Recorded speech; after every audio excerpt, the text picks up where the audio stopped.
Right, we'll go live now. Live? Yep.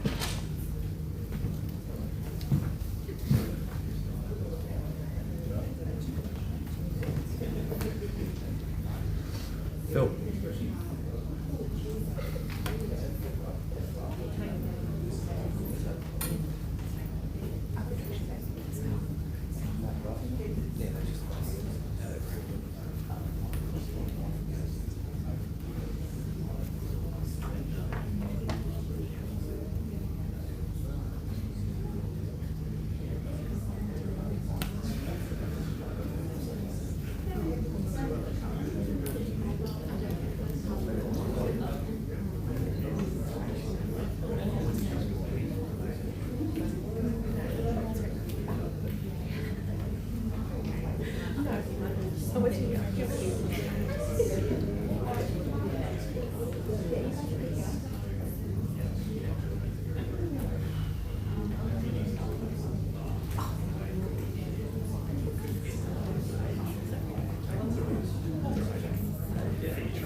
Yeah, that's it.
Yeah, I do.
I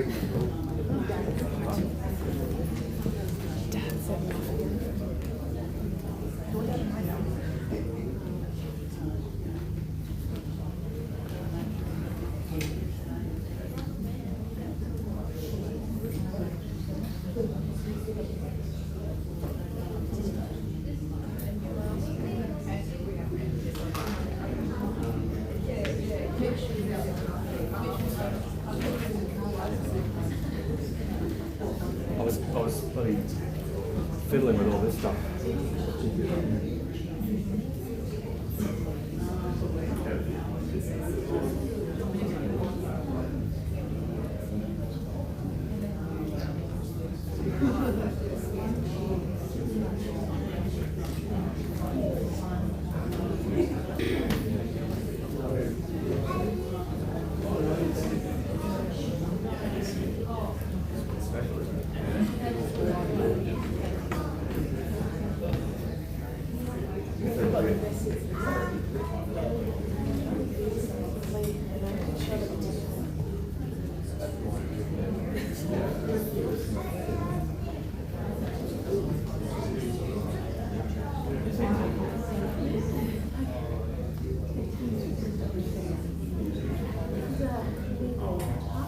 Yes.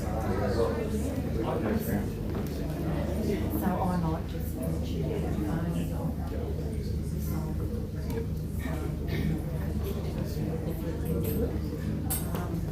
and then we'll get going.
Hi everyone. I think you've all got an order of service booklet. There are a couple more on the table there next to the signing book, if you'd like to get that. And if you haven't signed, if you do that please before you go, so that the family have acknowledgement of who attended here. Thank you. And if anyone has a mobile phone, just check that it's either on silent or off. Thank you.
Hello, good morning and welcome everyone.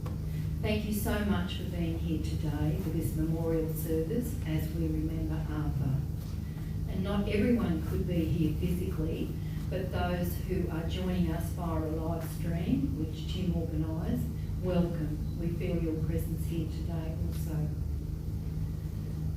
Today is a celebration of Arthur's life, and it is also an opportunity to grieve. It is a time to let go of the emotions we've been holding in since Arthur died. It is a chance for us to remember and to start to heal. Feel free to shed tears, that will be inevitable. But also to laugh and smile at memories of Arthur, because that is what he would want. How we feel today and how we react to what we hear are all of us simply being human. And that's okay. What we hope is we can focus on celebrating a life well lived. Again, that is what Arthur would want. For those here who don't know me, my name is Julie Mossop, formerly Elliott. My connection to Arthur and the family is that I am family too. I have known Arthur for 48 years through being his sister-in-law. I had previously been married to Dennis, Arthur's middle brother. I met Arthur and Frankie, Arthur's late wife, on their wedding day. I loved them both dearly from the moment I met them. It is my honour, albeit a bittersweet one, to be leading Arthur's memorial service, as it was when I conducted Frankie's service. In mentioning Frankie, who died only 4.5 years ago, aged just 67 from motor neurone disease, we cannot help but reflect on how the short years since her death impacted on Arthur. Not only was he grieving and experiencing deep loss, but Arthur also had to learn to live a totally different day-to-day life. It was hard for him, but in true Arthur style, he tried to adapt to the way life now was, without Frankie. Arthur was living at AVO at that time, and the family thanked the staff and friends from AVO who cared for Arthur and helped him in so many ways. When Arthur's health seriously deteriorated some months ago, he was moved to Morayfield Grove for more specialised care. Family also thanked those from Morayfield Grove who gave Arthur every support and kindness that they could to make his time with them as comfortable as possible. There is no way of not acknowledging that Arthur's last months were tough. His decline was quick and it was aggressive. The deck of cards Arthur was dealt were cruel. His passing on the 23rd of January was in many ways a blessing and a release. Arthur wasn't Arthur anymore, and he had suffered enough.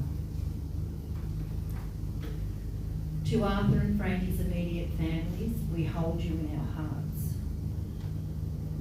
You have been through so much grief and heartache in a short period of time.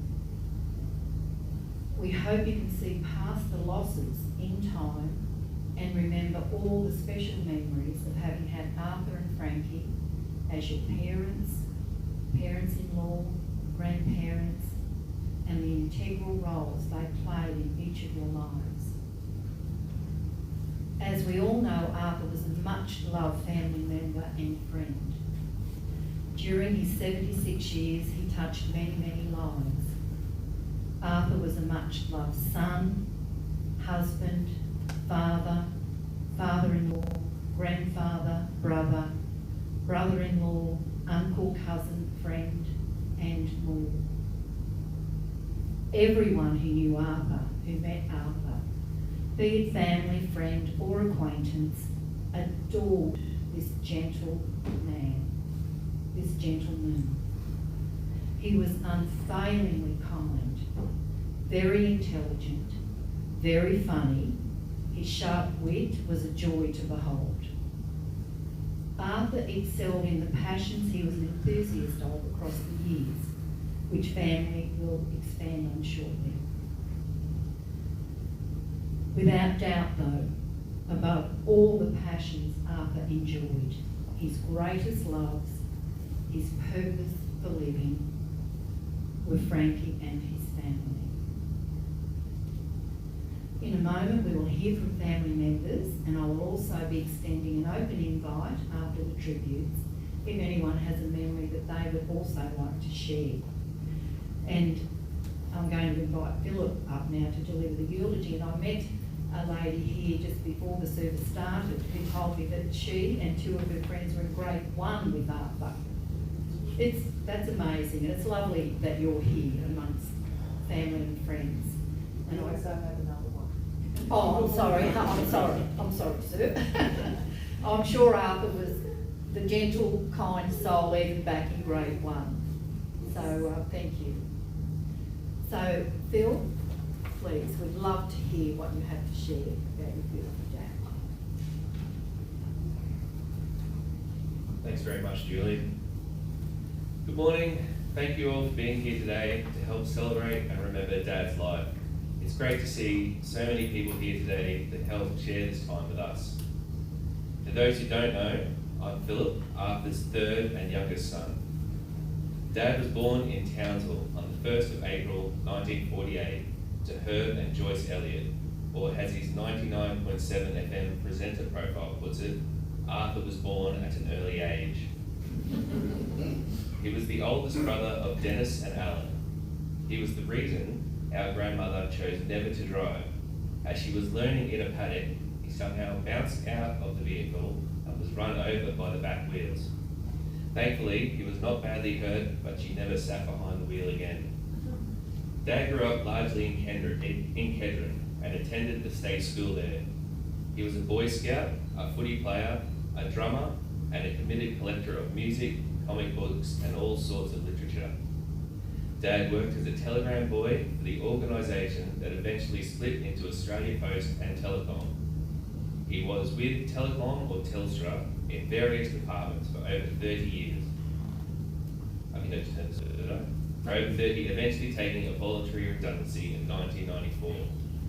He trained as a security guard and was employed by QUT Gardens Point until his retirement in 2013, a job he loved. He met Frankie sometime in the haze of the 70s, and they were married on May 2nd, 1976. Tim was born in 1977, William in 1979, and I came along in 1981. Our family lived in Geebung, Palanga, and twice in Narangba. Dad was a good man. He loved all of his family and friends, especially his grandkids, all so much. He was an amazing host and master of ceremonies, a great orator and speak maker, and never hesitated to contribute every time the floor opened up, giving heartfelt, off-the-cuff speeches that always seemed to hit the mark. I remember Dad as a great teacher, especially with music, a mentor, a leader, a music soundboard, and collaborator. As a child, he always amazed me with his ability to lift us kids up with a simple flex of his arm, and delighted in shuffling around the house with us, standing on his feet like we were puppets. I remember on our various outings, Dad getting us 3 kids to sing the harmonies of songs, his own little choir. There were trips to get fish and chips and trips to the dump, where we'd always sung, round every corner, or to the dump, to the dump, to the dump, dump, dump, dump, to the dump, to the dump, dump, dump. There were evening trips with Mum to get Dad from the train station, and trips to our rugby league games where he'd watch us play. There was his band practice and gigs where I'd watch Dad play his drums and sing, often amazed by how easily he did both. Dad loved to share his passions, but never in a pushy way. He would go about his business and see who would join in. So in his years of volunteering at the community station, a radio station, 99.7 FM, was somehow more than just a hobby. It was like a calling to him. He responded to a note in the letterbox by joining its board of management as Secretary and Public Relations Officer, helped compile the public radio license application, and from its very first day of broadcast and for several years, produced and presented a weekly show called Side Stream. With this, he shared his vast, unique collection and knowledge of folk, blues, roots, acoustic, bluegrass, and world music. His love of music was easily transmitted to all his sons, igniting our own lifelong musical passion. He also passed on his love of science, fantasy, especially Tolkien, Lovecraft, and later John Connolly, comic books, English radio comedy of the 50s and 60s, and of course, rugby league. It wasn't really until later in life that I started to see a softer side in Dad, and where I truly started to consider him more than just my dad, but a friend and equal too. I think grandkids gratefully helped bring out this softer side, and seeing him as a doting grandfather really smoothed off the stern, masculine image I was used to as a kid. He was Mum's often silent collaborator, also her foil, helping her grand plans and organising the finer details where Mum had something big in the works. He missed her immeasurably when she passed, as those of us who knew her do, and you could tell he was somewhat lost without her. Dad had a deep well of stoicism and courage that he had to draw on often. The loss of his brother Dennis, his own cherished parents, and of course our mother were hard tests for Dad. Along with and during all of this, he had the bad luck to be afflicted with a degenerative condition called ataxia, which cruelly and affected his speech and balance. This was something terrible for a man who liked to stay busy and was a lover of words. But he bore it as well as anyone could, without complaint or self-pity. He also liked to engage with people on his Facebook page, where he started various groups dedicated to his many interests, and where he would share daily tips, trivia, funny and interesting quotes. He had many books beside his computer, with bookmarks and post-its sticking out like 1,000 little paper tongues, marking the next thing he was eager to share with anyone who would read it. Dad also loved the pun. We would have many a pun battle, much to Mum's eye-rolling cringe. The worse the joke, deliberately, the more he liked it. The term dad joke was invented just to cater to him. Even so, we will miss those painful jokes now more than we ever thought possible. I love you, Dad. Thanks for everything.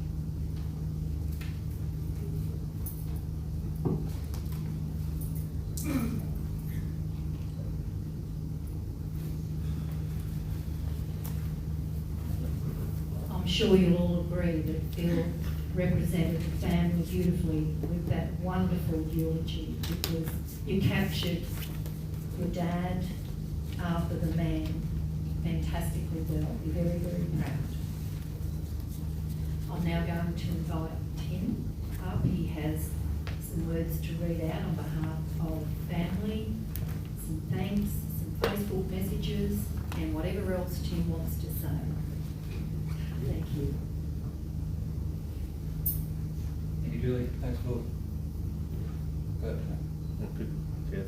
Well, thank you, everyone, for coming. It's just great to see so many people here. Thank you so much. It means a lot. I'm just going to read a couple of tributes, as Julie said. So the first one's from my brother William. Others will speak of how he gave his daily life to his sons and wife. He was from a time when this was expected of a man, although this should not diminish it. Others will speak of his warm and ultimately gentle heart. His humour, he was doing dad jokes long before that term was coined.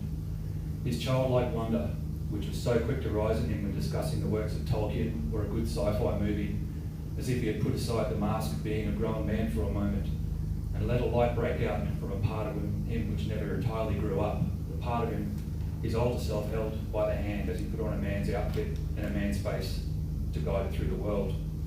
We got to know that side of him, which many who were his friends or colleagues may not have seen. The whale came on briefly and shone with a child's delight just for a little while. Stories and music were the real point of it all, he sometimes suspected. All the rest of it was bothersome things which got in the way of those brief lit up moments which made carrying life's burdens worthwhile. For myself, I'm simply in awe of the man's courage, of a certain stubborn strength which, due to his humility, I wonder if he even witnessed it himself and knew what it was. Thank you, Lord. The next one's from Dad's brother, Alan. who lives interstate now and for reasons of ill health couldn't be with us today, so he sends his apologies. From Alan. I have many fond memories of growing up with my older brother Arthur, who was 7 years older than me. 3 boys, Arthur, Dennis and Alan, were a handful for our father and mother, Herb and Joyce. We spent many years growing up in the family home at Kedron and all went to Kedron Primary and Wavell High School. Arthur was very caring and protective of me, the youngest. I remember him caring for me when I started grade 1 and he was in grade 8 at Kedron Primary. In those days, primary went to grade 8. Rich family holiday memories, Arthur learning the drums in the Kedron house, playing rugby league together. After starting work, he always managed to get out of doing the washing or drying up. Arthur was supportive, friendly, loving and caring in many areas. I remember his years as a volunteer on the community radio station, his music collection from the earlier years and his comic book collection. In more recent years, Sue and I appreciate the opportunities to visit Arthur regularly, often taking him for an outing that included lunch. He also appreciated these times. These later years were very special for us. He will be missed. Thank you, Alan. There's one here from Richard Sobchak who says, "Now I can finally win a pool game." All right, so as mentioned, there are a few people I just want to thank. So obviously everybody here, especially if you've travelled a long way, I know some of you have, and you took time off work to be here for us. It's truly appreciated. Julie, thank you for keeping us organised. Thank you for this. You're the best, and there's just no one better that I would have doing this. I'd like to thank my wife Corinne and daughter Lillian for all the work you did, putting programs together and keeping me sane and just being who you are. Thank you very much. I got an email from an old pal of Dad's, Keith Blake. I don't know if that name rings a bell. He sent some of the photos we'll see of Dad in his footy days. So I've never seen him before, so thank you, Keith, if you're online. Auntie Jeanette, thank you for your support throughout the last 4 years, and especially the last year, all the things we've had to keep boiling there. Everyone who's contributed words and thoughts, thank you very much. I just want to give a special acknowledgement to Dad's friends at Avayo, at the back there. You were there for Dad when he was going through his hardest times, and I know, you've got a great community there, and I know he'd love to be a part of it, so thank you for being Dad's friend. Thanks to the staff here, and lastly, thank you, Dad, for everything. So this event is being watched from all around the world, as far away as places like Iceland, thanks to Dad's popularity online. So I'd just like to read a few of the spontaneous comments that were responding to when I announced that Dad had passed. So the first one's from Sarah Fraser. He was my favourite presenter to work with on a Wednesday night at the radio station. Such a genuine and kind man, never forgotten. Fly home, my old friend. Thank you, Sarah. From Nick Pinto. Rest in peace, Arthur. A great man of music who helped educate my musical tastes with his always interesting posts on Facebook's Sounds Good to Me group, and most importantly, a lovely bloke. He will be much missed. Thank you, Nick.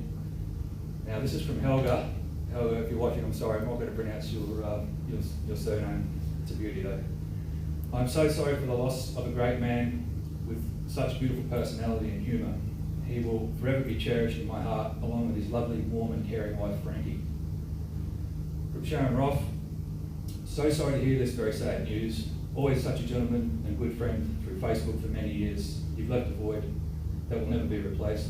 From Jeff Mooney, he gave us so much and created so many friendships through his humour, patience and kindness. He was and always will be the best of us, a true gentleman and a good friend. And of course, from Udell Kinsella, Art will be sorely missed. He was a wonderful, wonderful person. His knowledge of music surpassed only by his love of puns. I think he would allow me a little eye roll here. I've known Art since our days in the John Connolly Book Forum from about 20 years ago now, and playing Scrabble online. I like to think Art is back with Frankie now at last, looking out from us all from above. Thank you, Udell, that's beautiful. Once again, thank you to everybody here, and I really do appreciate you all being here.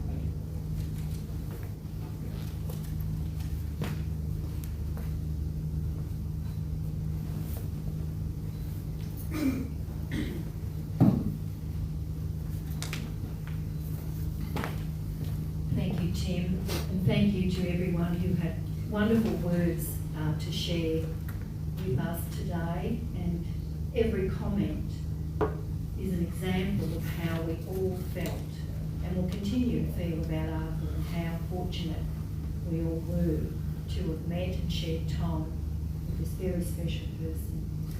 And another very special person is Arthur's eldest granddaughter, or granddaughter Lily, and she would like to share some of her thoughts with us. So thank you.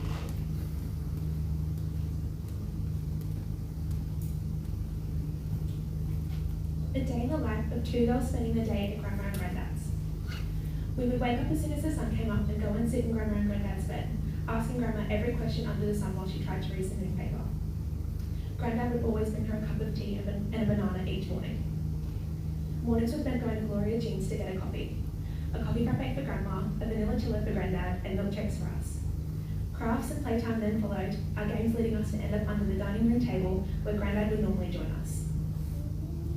Afternoons were spent going down to the park, where we would end up playing on the exercise equipment longer than the actual playground. We would always take a loaf of bread and feed the ducks. Evenings always started with a long bubble bath. Next came dinner, which Heather and I would giggle and talk through. Dinner was always followed by an ice cream, which came from a mini freezer in the kitchen solely for ice cream. They were all mostly Granddad's, which isn't very surprising to anyone who knew how much he loved ice cream. We would finish off the night with a movie, brushing our teeth and getting tucked into bed, where Grandma and Granddad would ask us 5 of our favourite things we did that day. We would start listing things, the milkshakes, the parks, the ice creams, until suddenly we had past 10 things and then 15, because that's how much we loved spending time with them. Granddad was, in so many ways, the heart and soul of our family. He had this rare ability to make everyone feel special, to make us laugh, and offer wisdom that we didn't realise we needed. He was so incredibly smart, and his love of music, literature, and the art was so apparent to anyone who met him. One of my favourite things about him was his sense of humour. His quick wit and mischievous humor will stay with me forever. Whenever he was telling a funny story or cracking a joke in the middle of a serious conversation, he had a unique way of lightening the mood and reminding us not to take life too seriously. His sense of humour was infectious and consisted of dad jokes that were so bad we would call them Granddad jokes. They were so terrible you couldn't help smiling. But what I think I'll remember the most about Granddad was his unwavering love. He loved deeply and quietly, always putting his family first. He wasn't the type to boast about his achievements, but his actions showed us how much he cared. Whether it was a warm hug, a well-timed piece of advice, or just sitting together in comfortable silence, he had a way of making us feel loved and important. The days Heather and I spent with both him and Grandma were filled with so much love and laughter. We both carry so many more memories than I can put into a speech, but I know we will both cherish them for the rest of our lives. As we say goodbye, let's remember the love he gave us, the stories he shared, and the ways he made our lives richer. He leaves behind a family who was stronger, kinder, and more compassionate because of him. And although we miss him terribly, we honour him every time we laugh, help someone, or show kindness to others.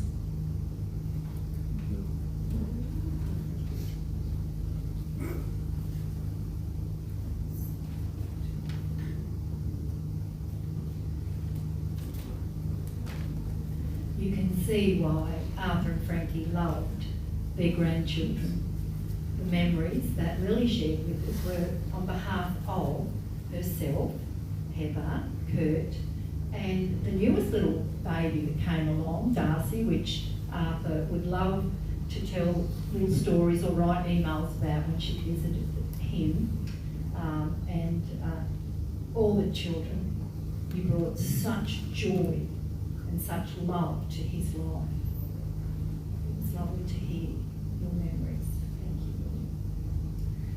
you. Jeanette. Jeanette is going to share a reading with us that Corinne found just recently, and it is a beautiful summary that could have been written about Arthur. And Jeanette is Frankie's sister and Arthur's sister-in-law, so we're very honoured that you will read that for us today, Jeanette.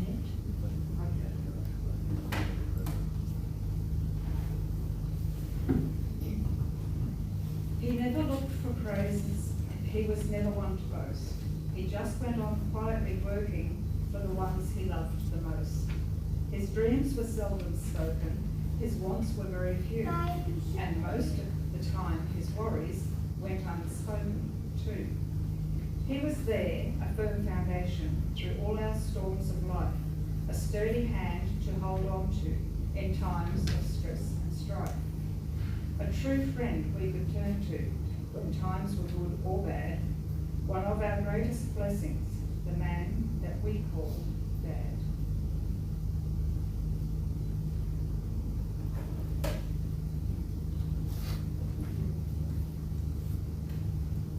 That's a perfect summary of a man who shared so much and stood for so much. So thank you for bringing that today, Corinne. Thank you, Jeanette, for reading that. As I mentioned before, there is time for an open invite now if anyone has thought of a memory that they might like to share from the floor about Arthur as a family member, friend, colleague.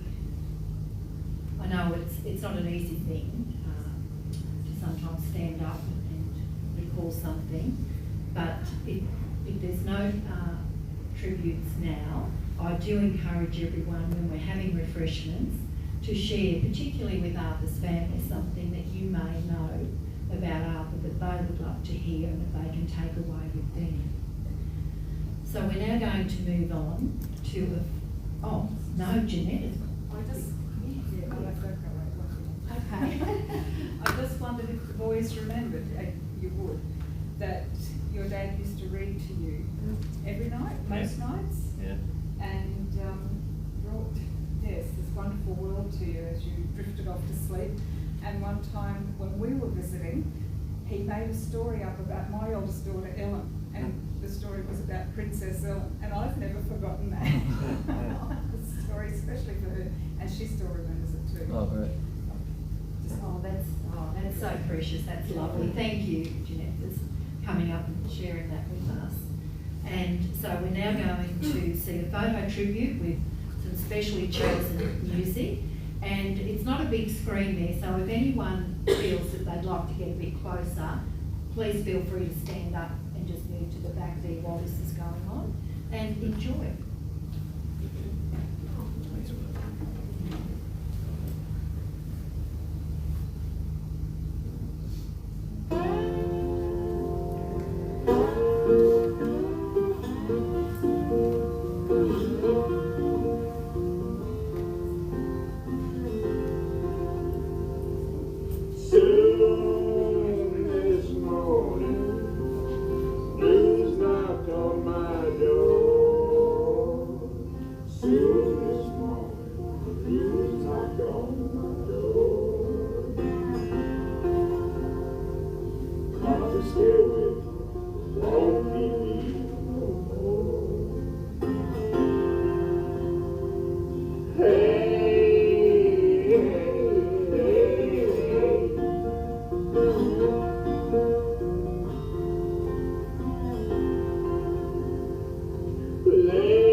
She left Monte Rio, son, just like a bullet leaves a gun. With a charcoal rise from Monroe lips, she went and took that California trip. One moon was gold, her hair like wind. Said, don't look back, just come on, Jim. Oh, you got to hold on, hold on. You got to hold on, take a ride, stay right here, you got to hold on.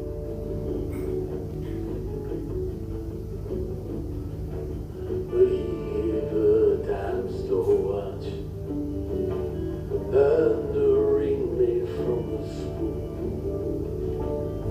Everyone's looking for someone to blame. When you share my bed, you share my name. Well, go ahead and call the cops. You don't meet nice girls in coffee shops. She said, baby, I still love you. Sometimes there's nothing left to do. Oh, but you got to hold on. Baby, gotta hold on and take a ride. Standing right here, you gotta hold on. Well, God bless your crooked little heart. St. Louis got the best of me.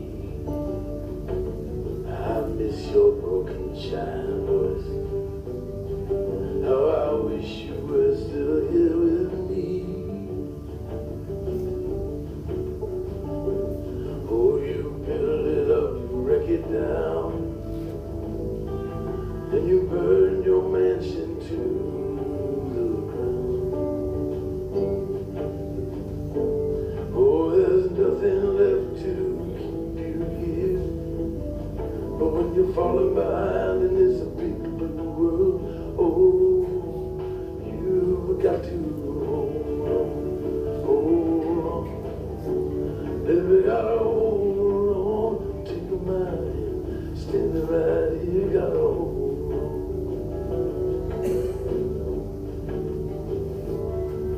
Down by the Riverside Hotel, it's thin below and falling. By a 99-cent store, she closed her eyes and started swaying. But it's so hard to dance that way when it's cold and there's no music. Oh, your old hometown so far away, but inside your head is a record that's playing a song called Hold On. Baby, gotta hold on, take a mind, standing right there, gotta hold on. You gotta hold on, baby, gotta hold on, take a mind, standing right there, you gotta hold on. You gotta hold on, baby, gotta hold on and take a mind, standing right here, you gotta hold on.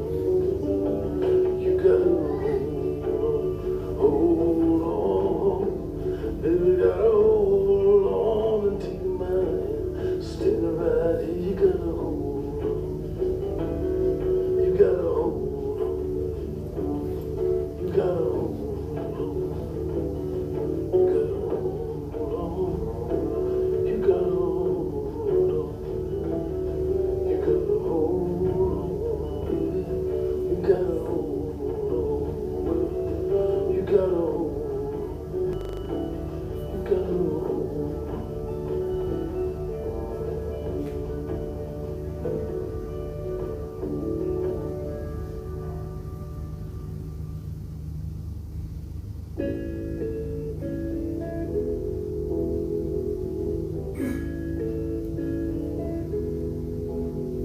There are places I remember all my life, though some have changed, some forever, not for better. Some have gone and some remain. All these places have their moments with lovers and friends I still can recall. Some are dead and some are living.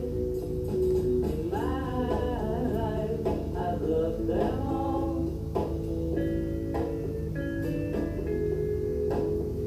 But of all these friends and lovers, there is no one compares with you. And these memories lose their meaning when I think of love as something new.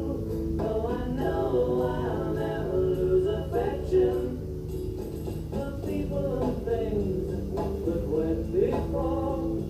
I know I'll often stop and think about them. In my life, I love you more.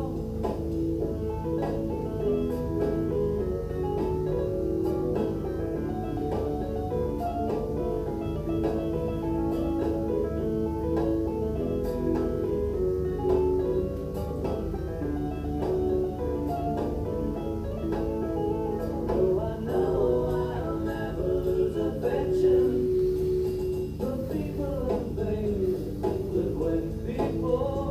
I know I'll often stop and think about them. In my life, I love you more.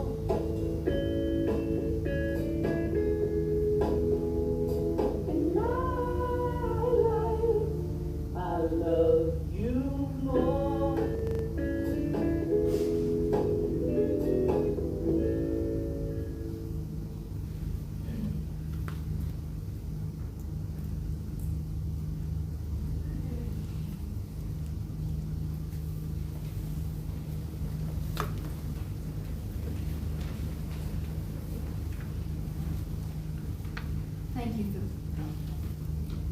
Thank you for putting that beautiful photo tribute together. I'm sure the memories that came with every photo took you to a special place. Sometimes tears, but a lot of happy smiles as well. I was just thinking, watching, what a humble man Arthur was too throughout his life. Humble, kind, always ready to help anyone, and with a beautiful smile on his face. How did you go picking the music, given how many choices you must have had? They picked themselves. Did they? Yeah. They picked themselves, Tim said. It was beautiful backing music. And that photo towards the end, I think it was at the Narangba house with how many records and CDs? Yeah. Thousands. We had to have that custom made just to hold all this music. All the music that Arthur had, the entertainment unit had to be custom made to fit them all. Did Arthur ever go on Rock Whiz? No. He should have. Should have. Or Specs and Specs. He would have nailed it. He would have actually nailed it. He would have been a regular guest. He was so good and he had the right personality. Well, family and friends, shortly Arthur's memorial will be concluding, and following you're invited to share refreshments here in this room, and there's tea and coffee available. And for anyone who wants something stronger, the bar is open next door where you can go and buy a drink. And that's a good opportunity to continue to share our special stories of Arthur. And again, on behalf of Arthur's family, thank you all for being here today, in both the physical sense and in spirit, and the love that you have brought to this farewell for Arthur. The family have been deeply comforted by the support and the condolences that they have received during what has been a very difficult time. I know all of Arthur's children and family will miss him deeply, but I personally would like to thank Tim and Corinne and family, and Phil and Natalie and family for everything you've done for Arthur since he had to adjust to that new life without his partner Frankie. You all experienced deep grief at Frankie's passing, but without hesitation, you took up the reins with love, patience and commitment to help Arthur enjoy the time he had left. Card games, football games, pool games, puns, sleepovers, lively discussions, beautiful smiles, and the precious joy of grandchildren, of family in your own home and family environments. Never underestimate how cherished these family times were and how Arthur enjoyed and treasured each and every one. Tim, you have a blessing to share with us as we come to the close, the Irish blessing.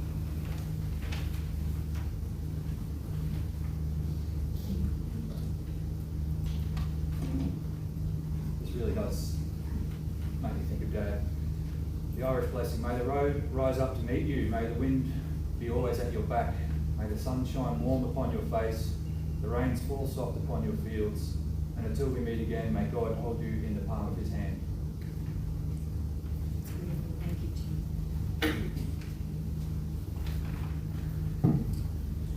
Tim. In closing, music, as we know and have heard about today, was central to who Arthur was. Greek philosopher Plato said, "Music gives a soul to the universe, wings to the mind, flight to the imagination, and life to everything." Those words perfectly sum up Arthur's appreciation of the music that was integral to his soul. Arthur, as we now bid you farewell, may the music you loved always surround you. May your soul and Frankie's meet so you can again listen together with a glass in hand. We send your spirit forward with our love and our gratefulness for the privilege of having shared in your life. Rest easy, beautiful man. Bye, Arthur.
And don't ever think that you've gone too far. Sometimes we feel we must get somewhere, but it's the going makes us what we are. Press on through rock and rubber. Press on through stone and tar. Sink your roots down deep, earth and water, and raise your head high into air and fire.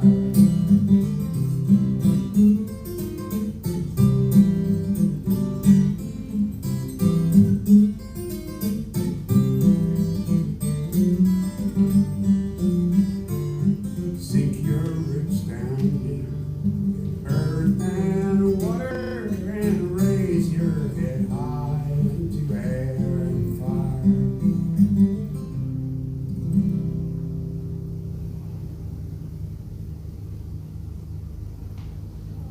Well, thank you everyone, and if you'd like to pick up a little packet of seeds, forget-me-nots, to sow in your own gardens or in a pot to remember Arthur, please just come up and take them from the bowl here.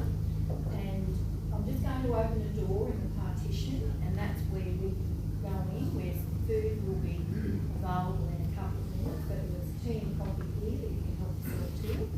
And I hope to see you inside to have a chat and talk about this beautiful man that we've created today. So thank you.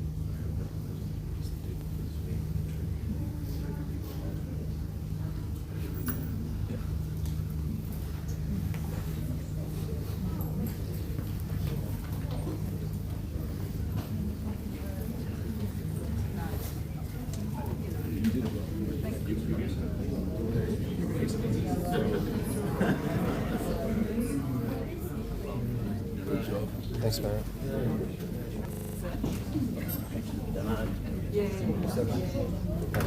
Cheers, Andrew.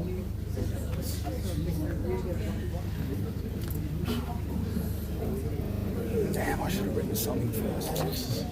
Oh, man.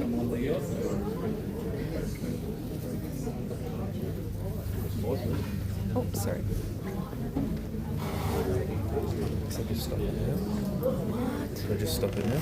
Okay. I thought you said stop working. No.